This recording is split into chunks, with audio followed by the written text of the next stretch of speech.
그리고 태백은 신의 아들이라고 생각을 하시면 됩니다.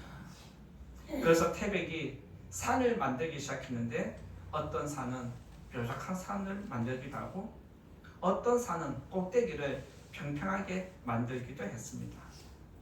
그리고 때로는 산을 만들 때 이 산과 저 산을 연결해서 만들기도 하고 바다에 산을 만들면서 갑자기 뚝 끊어지는 듯한 그런 산을 만들어서 멋있는 절경을 만들기도 했습니다.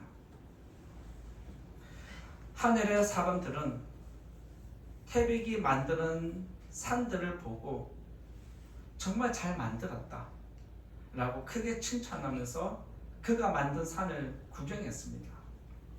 오늘은 바다의 산을 또 만들었네. 오늘은 돌로만 산을 만들었네. 이렇게 사람들이 기뻐하는 모습을 보고 태백은 너무 좋아했습니다. 그런 가운데 태백이 만든 산 옆에 한쪽에 보니까 티끌이 모아져 있는 것을 보게 됩니다. 그래서 한 사람이 태백이에게 그쪽에 있는 티끌 같은 것 무더기들은 무엇이냐라고 물었을 때 태백이가 하는 말이 산을 만들고 남은 부스러기를 모아둔 것입니다 라고 했습니다. 그래서 하늘에서 태백이 만든 산을 구경 왔던 하늘 사람들이 태백이에게 아니 그거 필요 없는데 다 버리지 왜 그렇게 모아두고 있습니까? 라고 궁금했습니다.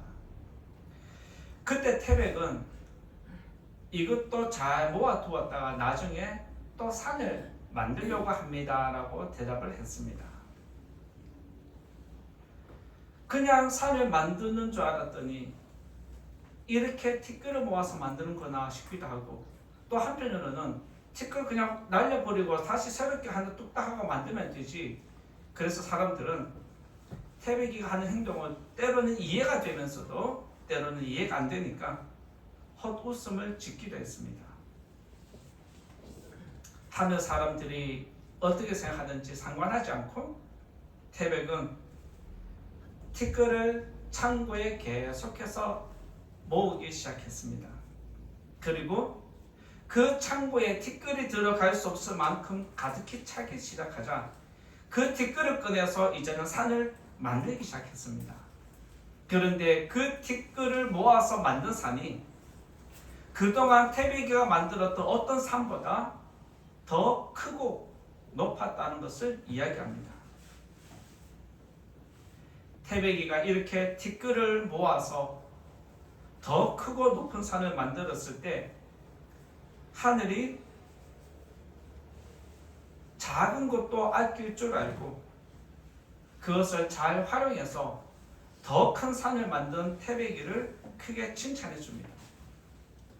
그래서 태백이가 잘했다 칭찬하는 그 말을 하늘이 무슨 이야기를 하냐면 저 산의 이름은 태백이의 이름을 따서 태산이라고 지어야 되겠구나 라고 했습니다. 그래서 태백이의 이름을 따서 태산이 되었습니다. 그때까지 태백이가 티끌을 모아놓은 것 언제 그렇게 모으겠냐 한심하듯이 바라보았던 사람들도 결국에는 태백이를 인정해 줍니다. 여기서 파생된 속담이 티끌 모아 태산이라는 속담입니다. 사소한 것이라도 소중하게 여길 줄 아는 사람은 티끌을 모아서 태산을 만들 수 있다는 것입니다. 다음 주일은 우리 교회가 추수감사주일로 지킵니다. 추수감사주일을 맞아서 24년 올해 새해를 시작하면서 지금 10월달까지 여러분들이 하나님께 받은 은혜를 한번 생각해 보시면 좋겠습니다. 그리고 티끌에서 시작해서 태산을 이루는 감사를 다음 주일에 올려드리는 우리 교회와 성도님 되기를 바랍니다. 은혜를 찾는 것도 노력을 해야 합니다. 아무 생각 없이 다음 주일 와서 예배 드리면 안 됩니다. 내가 1년 동안 받은 은혜가 무엇인지, 감사할 것이 무엇인지 찾아내셔야 합니다. 물론 막상 쉽게 생각하면 굵직굵직한 여러 사건들도 있을 겁니다. 그런데 그런 것보다도 내가 미처 발견하지 못했고 깨닫지 못했던 그런 감사들을 찾아내는 것이 필요합니다. 감사는 저절로 되지 않습니다. 감사는 연습이 필요합니다. 그래서 세상에서도 또 다른 교회에서도 감사는 연습이기 때문에 많은 사람들에게 이런 숙제를 내줍니다. 매일 감사 100가지 쓰기. 혹시 들어보셨습니까? 매일 감사한 내용을 100가지 찾아서 기록하기, 이런 숙제가 있습니다. 아마 들어보신 분도 있을 것이고 아마 한번 도전해 본 분도 있을 겁니다. 감사는 연습입니다. 여러분들이 일상생활 속에서 감사가 잘 나오지 않는다라면 그만큼 연습이 부족했다는 뜻이기도 합니다. 여러분이 한번 삶을 돌아보시고 내가 얼마나 감사라는 단어를 많이 붙이는지 한번 점검해 보시면 내가 지금 어떤 삶을 살았는지 깨달을 거라 생각되어집니다. 지난 10개월 동안 감사를 많이 하셨는지, 불평, 불만을 많이 하셨는지 여러분의 삶을 돌아보시고 여러분의 영혼을 더 감사로 채워가는 우리 성도님 되시기를 바랍니다. 그래서 저는 여러분들에게 또 이 자리를 빌어서 부탁드리고 싶은 것은 우리가 일주일 동안 매일 100개 감사를 하기는 어려울 거라 생각되어지니까 일주일 동안만이라도 이제 오늘부터 시작해서 토요일까지 여러분들이 하나님께 감사한 내용을 몇 개 적으면 좋을까요? 3개는 너무 하지 않나요? 100개는 적으셔야죠. 다른 사람은 하루에 100개를 적는데 감사주일을 맞이한 성도님들이 일주일에 100개는 되어야 하지 않겠습니까?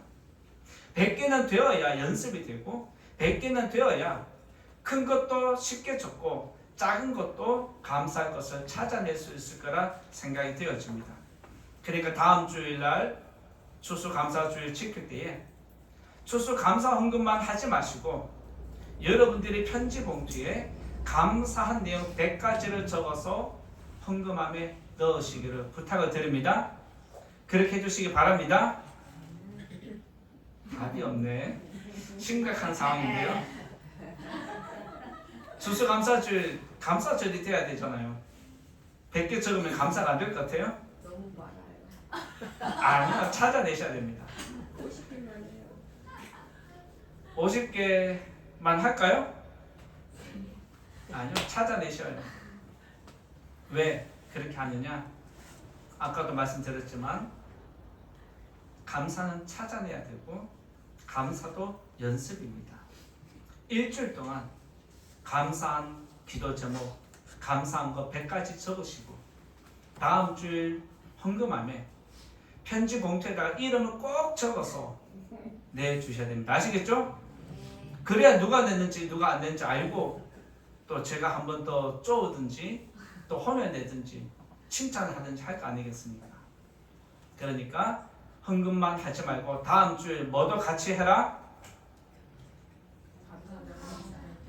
네, 감사 100가지 꼭 적어서 올리기 바랍니다. 바랍니다. 네. 오늘 말씀 우리가 나눈 오병이어의 기적이 등장하는데 오병이어의 기적은 십자가 사건만큼이나 중요한 겁니다. 그래서 사복음서를 보면 오병이어의 기적이 다 들어가 있습니다. 마태복음, 마가복음, 누가복음, 요한복음 4군데 오병이어의 기적이 다 들어가 있는데 유일하게 버릴 것이 없게 하라는 말씀은 요한복음에만 있습니다. 그래서 오늘은 요한복음에만 기록되어 있는 버릴 것이 없게 하라는 이 말씀으로 다음 주일에 있을 추수감사절과 연결해서 또 여러분들과 말씀 나누고자 합니다. 첫 번째 버릴 것이 없게 하라는 것은 첫 번째 풍성한 은혜입니다. 첫 번째 말씀드릴 것은 풍성한 은혜에 대해서 말씀드리고자 하는데 11절 말씀 읽어보겠습니다. 11절 같이 읽어봅니다. 시작. 예수께서 떡을 가져 축사하신 후에 앉아있는 자들에게 나눠주시고 물고기도 그렇게 그들의 원대로 주시니라. 예수님은 빈들에서 백성들에게 말씀을 가르친 이후에 이제 돌려보내려고 하니까 저녁 때가 된 것입니다. 저들이 이 빈들에서 자기 집으로 돌아가는데 허기진 것을 아시고 무엇인가 먹여서 보내야 되겠다라고 생각을 하십니다. 그래서 예수님은 제자들에게 얼마의 양이 음식이 필요한지 계산해봐라. 너희들이 줄 수 있으면 한번 주라고 그렇게 이야기를 합니다. 그때 제자들은 아니 우리가 어떻게 감당할 수 있겠냐라고 예수님께 되질문합니다. 그러면서 예수님 말씀대로 수소문에서 음식을 찾으니까 나온 것이 보리떡 5개와 물고기 2마리입니다. 보리떡 5개와 물고기 2마리로 5,000명을 먹였다는 것이 성경의 기록입니다. 이것은 기적입니다. 이러한 기적은 저와 여러분들이 세상을 살면서 한번 겪을까 말까 한 기적입니다. 이런 기적을 백성들이 직접 경험을 하고 나니까 흥분이 일어나는 겁니다. 어떻게 이런 일이 있을 수 있을까라는 그 흥분이 백성들 사이에 퍼지면서 결국에는 어떤 분위기를 몰아가느냐면 예수님을 우리의 왕으로 세우자라고 분위기가 반전이 됩니다. 보리떡 5개와 물고기로 5,000명을 먹였다는 것, 또 내가 경험을 하니까 예수님이라면 일용할 양식을 우리에게 언제든지 공급해 줄 수 있다는 그 확신 때문에 예수님을 왕으로 삼고자 했습니다. 그리고 오늘 여기서 기록된 말씀을 보면 요한이 중요하게 생각하는 게 뭐냐면 오병이어의 기적도 기적이지만 그 끝에 보면 11절 끝에 보면 그들의 원대로 주시니라는 말씀이 있습니다. 그들의 원대로 주셨다는 뜻이 무엇일까요? 살짝 소금 찍어서 입에 갖다 대는 정도로 끝낼까요? 빵을 돌리는데 밥을 하나만 떼서 먹고 원대로 먹었다라고 이야기할까요? 그런 건 아닐 거라 생각이 됩니다. 이 말은 조금씩 일부분만 나눠 먹은 게 아니라 모든 사람이 배부르게 먹을 정도로 많이 먹었기 때문에 그들의 원대로 주셨다라고 이야기할 수 있습니다. 이것은 백성들이 마음껏 먹었다는 뜻입니다. 예수님은 오병이어의 기적으로 자기 이름을 높이는 것이 목적이 아닙니다. 이 기적을 베풀어서 백성들에게 진정한 기적이 무엇인지, 내가 어떤 기적을 너희들에게 베푸는지를 알려주신 겁니다.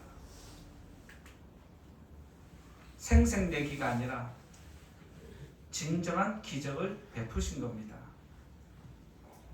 그리고 오병이어에 참여한 사람들은 이때 하나님 은혜가 풍성하다는 의미를 깨닫게 됩니다.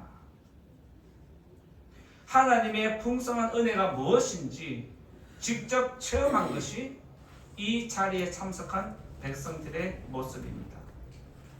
여러분들이 하나님께 은혜를 풍성하게 받았다라고 표현을 한다면 어떤 때 사용하실까요?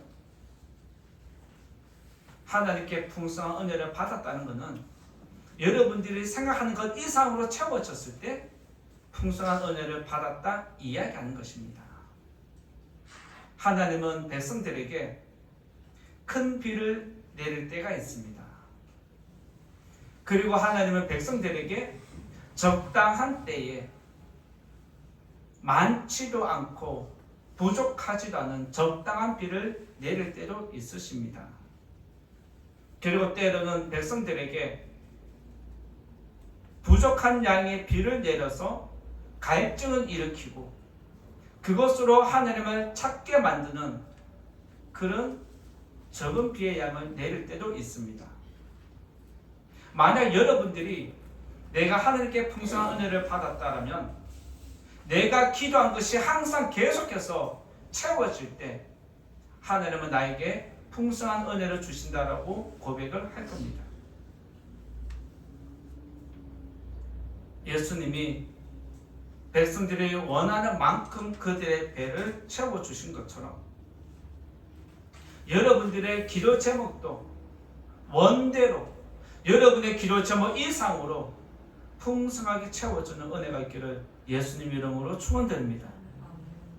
원대로 먹었다는 것은 풍성한 은혜를 받았다는 것은 부족함이 없다는 뜻이기도 합니다. 내가 풍성한 은혜를 받았는데 부족함이 느껴지면 그것은 풍성한 은혜가 아닌 것입니다. 원대로 주시고 원대로 먹었다는 것은 그 자리에 있는 5,000명의 사람들이 어린아이와 여자 외에 장정만 5,000명이라면 그 여자와 어린아이까지 포함한다면 수많은 사람들이 부족하지 않을 만큼 넉넉하게 먹었다는 것입니다. 이처럼 풍성한 은혜는 큰 비가 필요할 때 큰 비를 주고 적당한 비가 필요할 때 적당한 비를 주는 게 풍성한 은혜입니다. 오병이어에 참여한 백성들은 한 사람도 예외 없이 그날만큼은 하나님께서 베푸신 풍성한 은혜를 다 경험했습니다. 마찬가지로 하나님은 저와 여러분에게 지금까지 풍성한 은혜를 베풀어 주셨습니다. 앞으로도 여러분들에게 내가 원하는 것 이상으로 풍성한 은혜를 베풀어 주실 것입니다. 여러분의 기도가 응답받는 것도 풍성한 은혜에 해당하는 것이고 적당한 때에 우리의 기도가 응답되는 것도 풍성한 은혜의 한 방편입니다. 우리가 기도했는데 이루어지지 않는다면 그것은 궁핍한 것입니다. 하나님을 섬기는 자들에게 하나님은 풍성한 은혜를 베풀어 주심을 믿으시고 지금까지 나에게 풍성한 은혜를 채워주신 것처럼 앞으로도 내가 기도하는 대로 하나님 다 채워달라고 기도하시는 성도님 되시기 바랍니다. 그리고 이 한 주간 감사한 내용을 100가지 찾아낼 때에 먼저는 여러분들이 쉽게 떠오르는 생각이 있을 겁니다. 굵직굵직한 사건들이 먼저 떠오르겠죠? 굵직굵직한 감사의 기도 제목을 우리들은 쉽게 적을 수 있습니다. 그것이 바로 풍성한 은혜라고 생각을 하시면 됩니다. 10개월 동안 나에게 이런 굵직굵직한 은혜를 주신 것이 풍성한 은혜인 줄 알고 감사절을 맞이하면서 감사절을 준비하면서 풍성한 은혜를 많이 적어 올리는 우리 성도님 되시기를 부탁을 드립니다. 두 번째로 말씀드릴 것은 소소한 은혜에 대해서 말씀드리고자 합니다.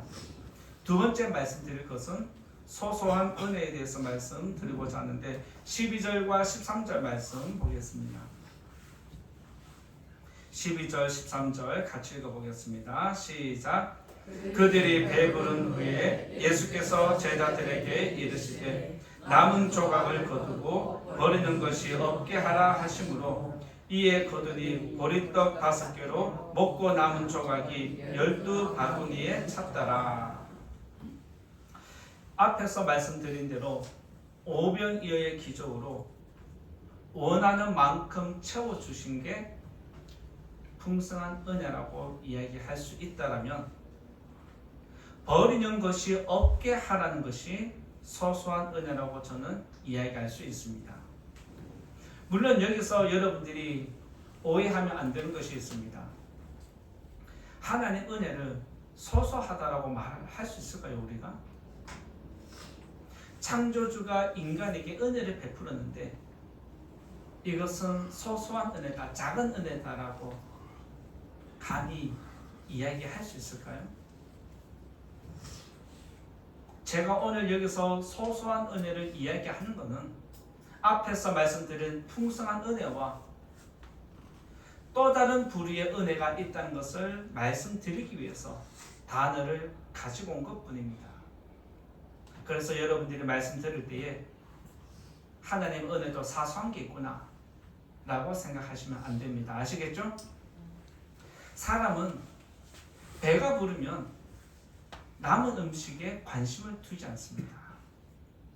아마 여러분들도 배가 고플 때는 식당 가서 허겁지겁 먹다가 배가 부르고 어느 정도 이제 여유가 생기면 음식이 남아 있어도 먹을까 말까 고민하지 않으십니까? 저거 하나 먹으면 살찔 것 같고 저거 안 먹으려니까 남기는 것 같아서 미안하고, 그럴 때 우리들은 남은 음식에 대해서 어떻게 해야 될지 고민합니다. 일반적으로 사람들은 배가 부르면 남아있는 음식에 마음을 주지 않습니다. 배가 고플 때는 모든 음식이 맛있어 보이지만 배가 부르면 아무런 욕구도 일어나지 않습니다. 그냥 우리가 먹은 거, 맛있는 거, 감동이 일어나지 않습니다. 마찬가지로 오병이어의 기적으로 지금 배가 부른 백성은, 원대로 먹은 백성들은 지금 음식이 얼마 남았는지 관심이 없습니다. 내가 먹은 것이 중요한 것이지 먹고 남은 게 얼마나 남은 것인지, 먹고 남은 음식이 어디에 굴러다니든지 마음이 없다는 뜻입니다. 그런데 예수님은 오늘 말씀을 보면 남은 음식을 버리지 말라고 말씀하십니다. 버리지 말고 다 모아라 라고 명령을 하십니다. 남은 음식을 거두었을 때 성경의 기록을 보니까 12바구니를 거두었다라는 표현이 있습니다.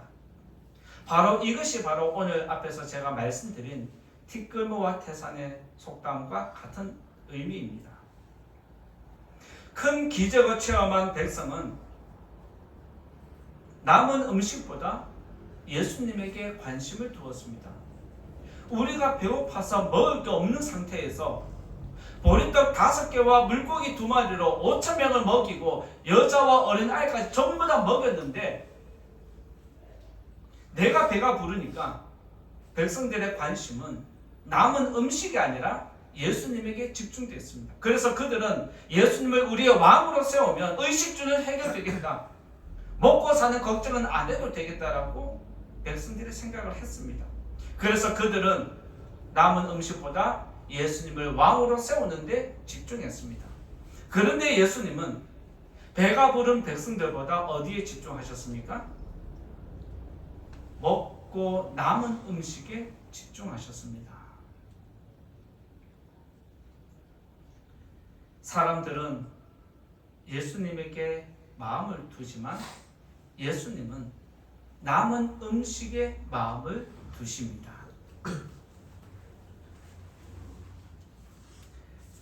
사람들은 먹고 남은 음식에 관심이 없지만 예수님은 남은 음식에 관심을 두셨습니다.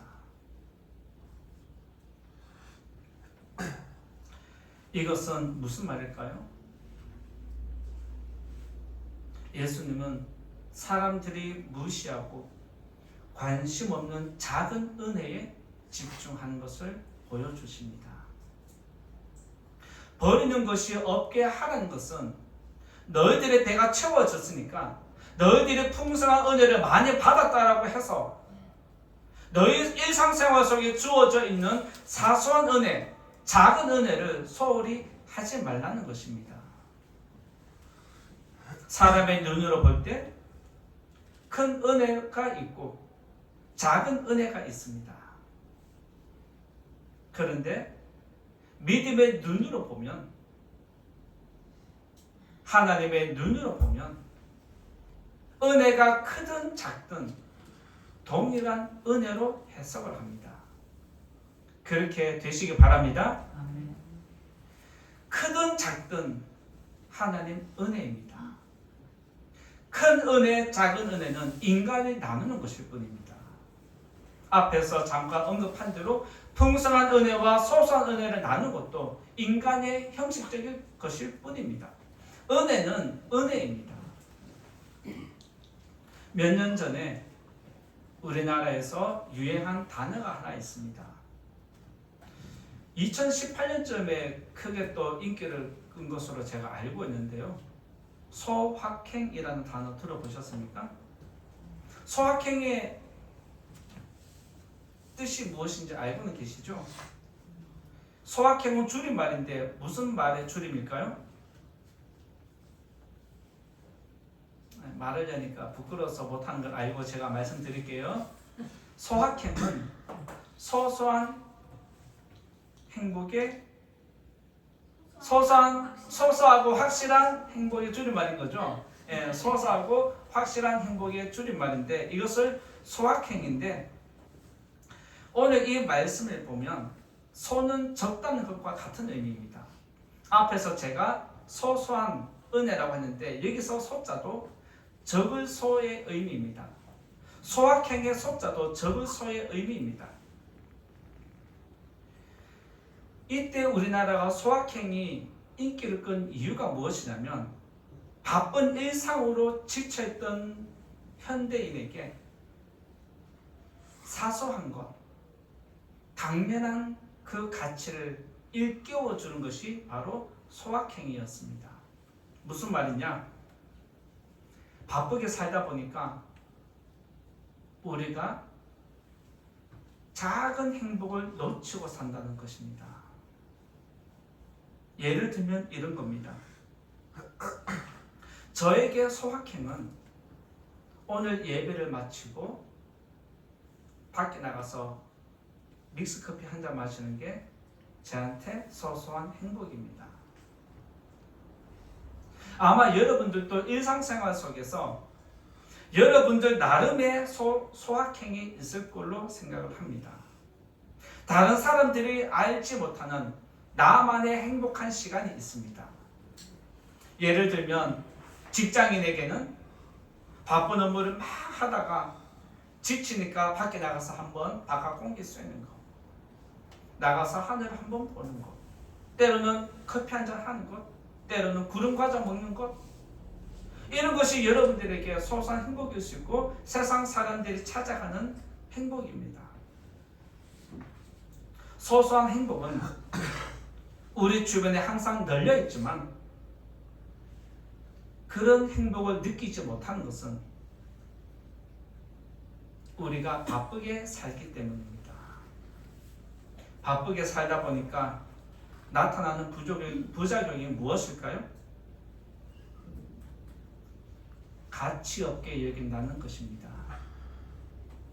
소소한 행복도, 커피 한잔 마시는 그 잠깐의 시간도 가치 없는 것으로 여길 때가 있다는 것입니다. 소소한 행복은 어디서 오느냐? 사소한 것을 무시하지 않을 때 시작이 됩니다. 사소한 것을 무시하지 않을 때 거기에서 소확행은 시작이 됩니다. 여러분들이 일상생활 속에서 사소하게 여기는 것들이 얼마나 많이 있는지 돌아보시면 좋겠습니다. 사소하게 여기는 것 중에 여러분들이 놓치는 부분들이 있습니다. 그게 무엇이냐면 여러분의 가족을 사소하게 여길 때가 있는 것입니다. 여러분 옆에 있는 사람을 당연하게 여길 때가 있습니다. 마치 이렇게 해주는 게 당연한 거야. 저 사람이 나를 위해서 이렇게 해주는 거 당연한 거야. 내가 저 사람을 위해서 하는 거 당연한 거야. 당연하게 생각하는 게 바로 우리들이 가치를 떨어뜨리는 것입니다. 여러분의 남편, 여러분의 아내, 여러분의 자녀, 여러분 주위에 있는 직장 동료, 여러분이 쉽게 지나치는 모든 것들이 바로 사소하다고 생각을 하니까 거기서 행복을 찾지 못하는 것입니다. 여러분 옆에 있는 사람들은 사소한 사람들이 아닙니다. 믿으시기 바랍니다. 여러분 옆에 있는 사람들은 당연한 것이 아닙니다. 주중에 뉴스를 보셔서 아시겠지만 저는 일기에 나왔던 일용옴니 김수미 연예인이 갑자기 별세를 했다는 뉴스를 접했습니다.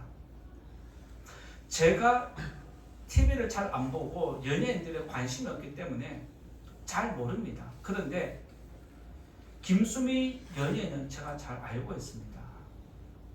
제가 연예인 누구를 이름을 대서 안다는 것은 모든 국민이 다 안다는 것과 같은 겁니다. 제가 김수미가 별세했다는 소식을 듣고 안타까운 마음이 일어났는데 아마 이 땅의 백성들도 다 안타까운 마음이 일어났을 거라 생각이 되어집니다. 이처럼 사람의 생명은 한순간에 떠날 수 있다는 걸 기억해야 됩니다. 여러분 주위에 있는 사람은 당연한 게 아닙니다. 여러분들 주변에 있는 모든 것들은 당연한 게 아닙니다. 여러분들이 쉽게 지나치고 무시하는 것도 결코 우연히 그 자리에 있는 게 아니라는 것입니다. 여러분들이 당연하게 생각하고 여러분들이 사소하게 생각하는 것, 거기에 여러분의 행복이 있다는 걸 기억해야 됩니다.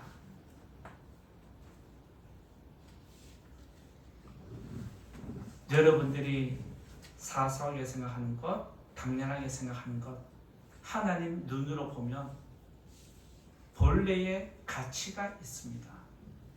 본래의 의미가 다 있습니다.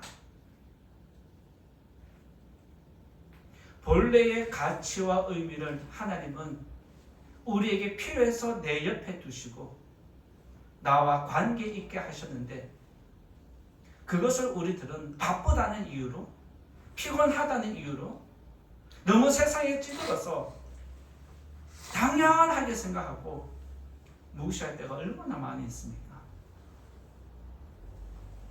추수감사주일을 앞두고 이 한 주간 여러분들이 당연하게 생각하는 걸 한번 돌아보시고 여러분들이 사소하게 생각하는 걸 한번 돌아보십시오.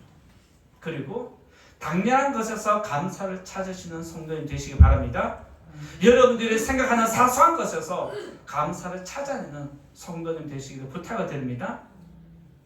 저는 여러분들이 사소하게 여기는 것, 세상 사람들이 사소하게 여기는 것, 저는 감사함으로 잘 모으고 있습니다.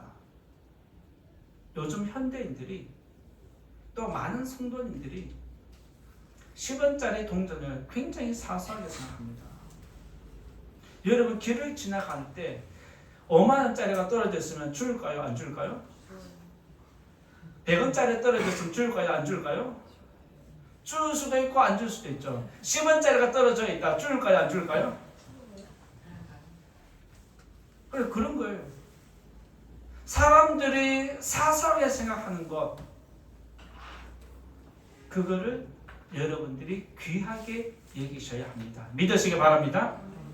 이것이 우리의 믿음 생활에 적용하면 하나님은 우리의 일상생활 속에 많은 은혜를 베풀고 계시지만 우리들이 세상에 살기 바빠서 하나님이 우리에게 베풀어 주신 그 세배의 은혜를 무시할 때가 참 많이 있습니다.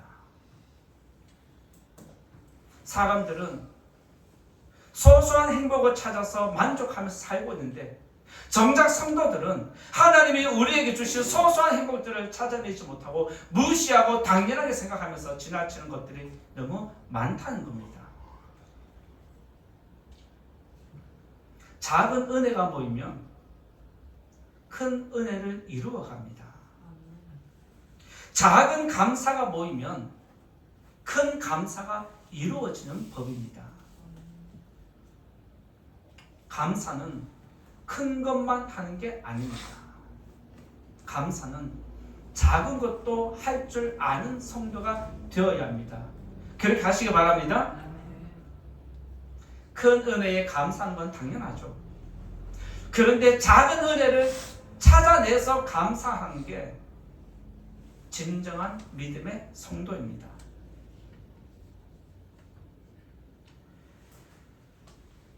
큰 은혜를 감사하는 것도 중요하지만 더 중요한 것은 우리의 일상생활 속에 스며들어 있는 하나님의 소소한 은혜를 찾아내서 그것으로 감사하는 것.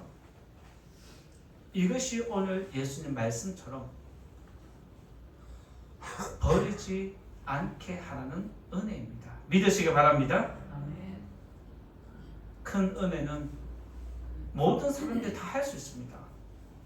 여러분들이 감사 헌금할 때 이거 때문에 감사하고 저것 때문에 감사하고 이거 이루어져서 감사하고 이루어진 것은 다 감사하는데 평범한 일상생활 속에서 소소한 것들을 찾아내서 감사하는 것 이거는 쉽지 않습니다.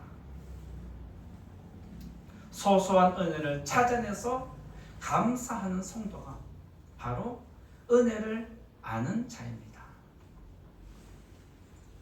다음 주까지 감사 기도 제목 100가지 적어서 올리자고 했는데 이 한 주간 동안 굵직굵직한 감사도 감사해야 하지만 여러분들이 쉽게 지나쳐 왔던 것들을 한번 돌아보면서 소소한 것들을 찾아내서 감사하자는 것이 이번 추수감사주를 맞이하는 여러분의 모습, 우리 교회의 모습이 되기를 바랍니다.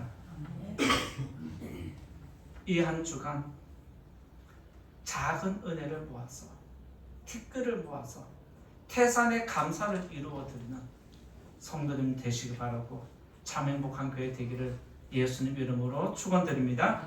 이제 결론의 말씀 드리고자 합니다. 티끌 모아 태산은 세상에만 적용되는 게 아닙니다. 믿음 생활에도 적용되는 것입니다. 예수님은 배가 부른 백성에게 먹고 남은 음식에 관심을 주지 않을 때 버릴 것이 없게 하라고 말씀하셨습니다. 그리고 우리 교회는 다음 주 추수감사주일로 지킵니다. 이번 감사절은 굵직굵직한 풍성한 은혜만 감사하는 것이 아니라 우리가 그동안 놓쳤고 그동안 무시해왔던 하나님의 소소한 은혜들을 찾아내서 감사하는 게 목적입니다.